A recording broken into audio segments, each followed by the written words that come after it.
Meskipun anime ini unik karena maksudnya Ayano Koji, sebenarnya anime ini bagus itu bukan karena dia 100%. Tapi anime ini sebenarnya bagus karena hubungan dari karakter-karakternya. Dan kalau mau dipikir-pikir, anime ini punya unsur politik yang cukup kental. Iya, meskipun gak ngomongin partai, tapi unsur politiknya ada kok. Jadi, apa unsur politik dan bahan overthinking kali ini? Kalau mau tahu, simak videonya sampai habis, sahabat wibu denialku sekalian yang haus akan ilmu pengetahuan. Iya, tonton videonya sampai habis.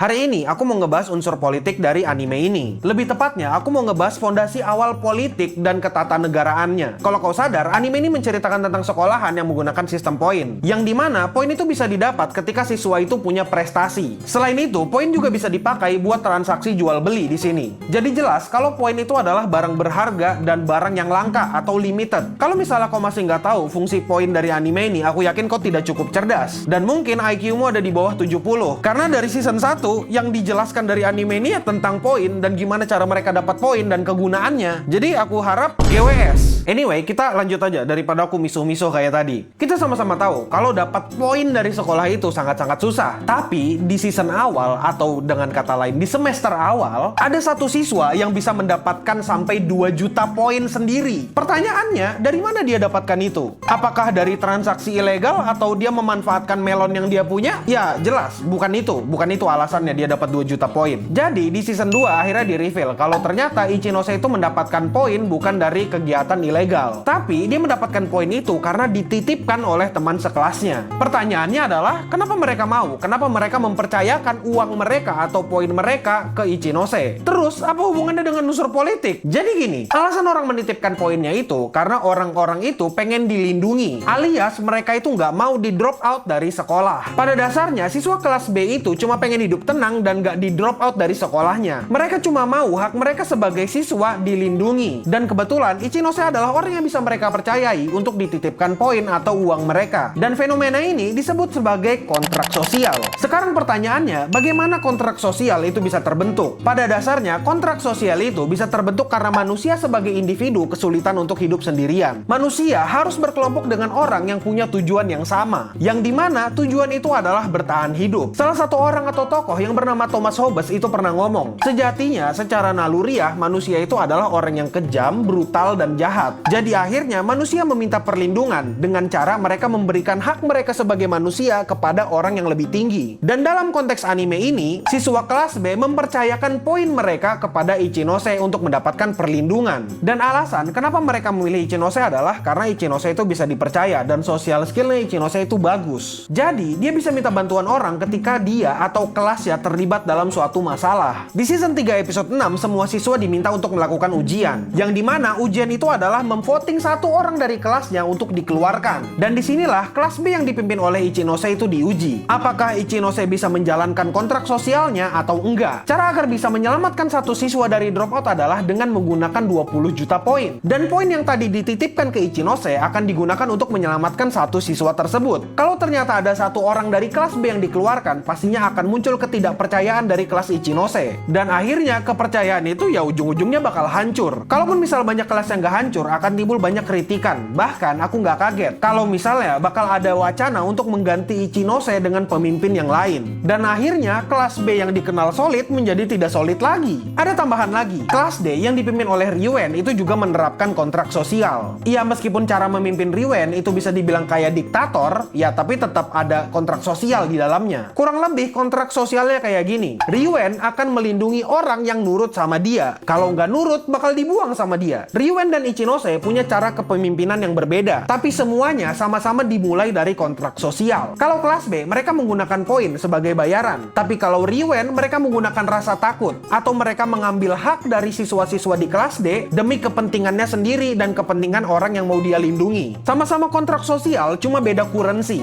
Dan kalau mau dilihat lagi, gagalnya Ryuen dalam menjalankan kontrak sosial itu membuat dia dibenci sama satu kelasnya. Dampak dari kegagalan Ryuen dalam menjalankan kontrak sosialnya ada banyak. Pertama, dia bikin kelasnya turun tingkat dari C ke D. Setelah itu, dia dilengserkan sebagai pemimpin. Dan selain itu, dia dibenci sama teman satu kelasnya. Itu semua karena dia gagal menjalankan kontrak sosialnya. Teman-temannya sudah nurut, teman-temannya sudah memberikan haknya kepada Riwen, tapi Riwennya gagal. Sama kayak pemerintahan, ketika kita sudah bayar pajak, tapi pemerintah tidak baik dalam mengurusi rakyatnya. Itu seharusnya bisa jadi pada dasarnya ya, yang membuat Classroom of the Elite ini menjadi sangat-sangat menarik adalah mereka membuat simulasi kehidupan di dalam sekolah. Simulasinya di sini bukan kayak main OSIS-OSISan gitu loh. Tapi di sini mereka benar-benar menerapkan kehidupan dan nilai-nilai sosial. Dan kalau mau lebih gampangnya lagi, mereka di sini sebenarnya menerapkan sistem pemerintahan. Pemerintahan juga awalnya terbentuk dari kontrak sosial. Kita membayar pajak untuk kepentingan negara dan dipakai juga untuk menggaji aparatur negara, yang dimana artinya adalah kita sudah mengorbankan hak kita untuk jaminan hidup tenang. Berdasarkan premis ini, jadi sebenarnya kau itu sangat bisa untuk mengkritik. Kalau misalnya kau merasa jaminan kehidupanmu di Singapura sana tidak terjalankan dengan baik, atau misalnya kehidupan bernegaramu di Singapura tidak bisa dipenuhi oleh pemerintah di sana, ya artinya kau bisa mengkritik pemerintah di sana. Jadi kalau misalnya kau punya kritikan terhadap Ichinose, kau bisa komentar di bawah. Video ini sebenarnya cuma bahasan kecil dari kontrak sosial. Ini cuma bahasan kecil nih.